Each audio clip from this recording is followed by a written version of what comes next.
When was a fuck it I'll do it myself moment for you? 1. At the start of the pandemic I had a cyst growing in my hand. It was so painful I couldn't lower my hand below my chest or it would be agony. However, because I'm extremely vulnerable, I wasn't able to go to the hospital as the local was on lockdown and completely overflowing with COVID cases. I was just given antibiotics that did nothing.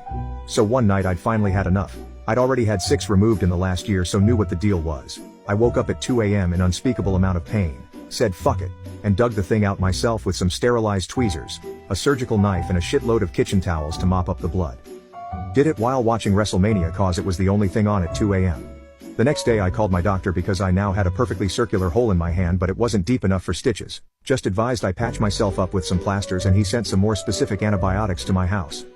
He mentioned the cut looked pretty well done and the cyst was entirely removed, so I thought that was pretty cool. 3 out of 10, just for being able to say I operated on myself and didn't cause any further complications. 2. Literally any group project I have ever done in school. 3.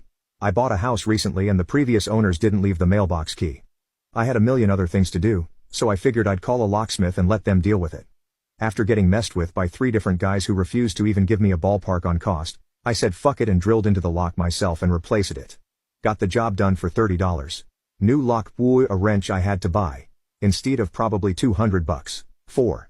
Every time I asked my ex to do something while I was at work, like the dishes or taking out the garbage, I'd still have to do them when I got home after 12 hours. 5. I had an appointment at the dentist to have a rotten tooth removed. I turned up, talked to the dentist, she numbed me up with a local anesthetic and set to with her pliers. She yanked, and pulled, and yanked some more. Nothing happened. It's worth mentioning that she was very small, maybe 5'1". She said she would see if she could find a stronger colleague. No problem, said I. Let me have a go. Okay. So she put the pliers back on my tooth and I mumbled and drooled. Are you absolutely sure it's the right one?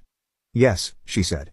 So I carefully took hold of the pliers as she released her grip on them. She had another peek in my mouth to ensure they were gripping the correct tooth and nodded. I pulled like hell and my tooth came out. She even gave me a 10% discount off my bill.